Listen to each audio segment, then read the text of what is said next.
Here's something I don't think people understand is that we need to strive for consciousness and awareness before we strive for any kind of spirituality, because they are different things.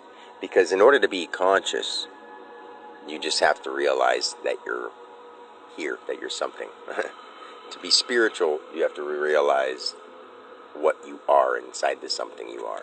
So in no shape or form, in a physical reality sense, would we have appeared right off the bat conscious and aware of what we were doing.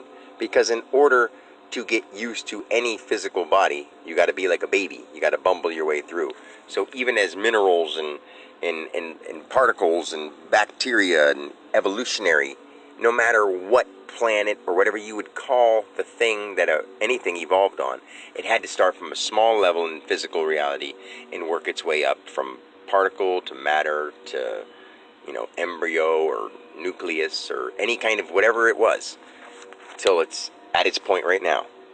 So now that we've had enough people around for long enough, and we've been around, now we actually have to become conscious.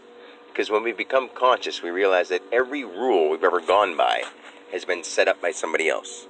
And especially right now, we got this coronavirus thing going on. What we need to do is we need to figure out and start talking about what we're going to do when this coronavirus thing is over. Because it's over as soon as we say it is. And we have to figure out what they're going to do with our social structure. They're working on something to change the social structure for good.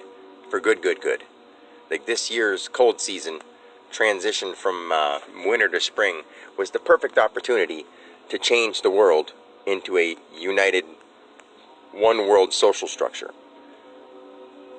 I've been talking about it for 2 years. I knew it was going to happen in 2020, seeing clearly through the eye. Something, I knew it. I don't know. And it's not that I didn't know time-wise, because time doesn't really exist. It does, but you know what I'm saying.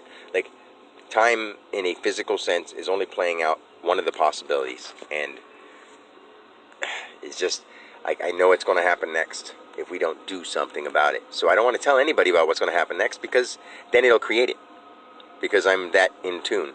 So I'm not going to say anything about it. And this is for people in a close proximity talking to me right one-on-one, I try not to even talk about anything serious with my phones like facing up or with their things out of my pocket or anything like that. But who knows? There might be bugs everywhere. Oh, I'm not even worried about that. I think we need to get rid of a world of privacy. Because when we stop worrying about what everyone else thinks or what everyone else says, why do we need to be private? Besides, if if there was no privacy, people wouldn't just be like, I'm gonna stare at you naked anyway. Yeah, you'd be like, if nudity arose, then it wouldn't be nudity. If it was no nudity, it wouldn't be this big infatuation on seeing everyone naked. If everything was just accepted from the beginning, we wouldn't have all these taboos, But it also wouldn't be such a thing that people strived for, because it wouldn't have to be. It would be there. It would just be there. It's already there anyway, but we taboo some things.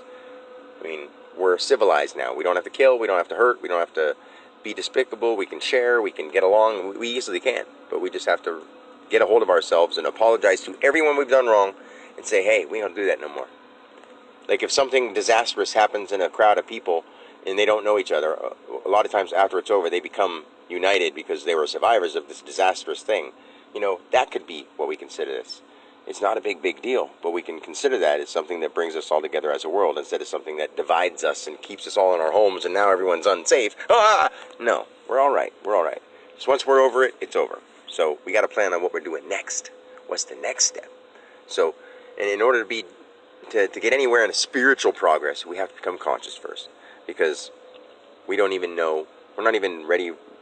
We think we're human beings, but we're not even ready to progress in our human bodies, because we keep thinking that viruses and all these things are going to get us. We're so scared of everything. And once we get past that, we're invincible. Like the people that know this aren't worried about this thing, and they aren't even around for right now. They're just sort of laying low, letting the economic structure change, knowing that they can still create their own thing within whatever environment it's in. Even if it becomes this world wasteland, you'll still be able to thrive somewhere in it, because you're still alive, you're still living. This life isn't over until someone comes and kills you. And even then, something else.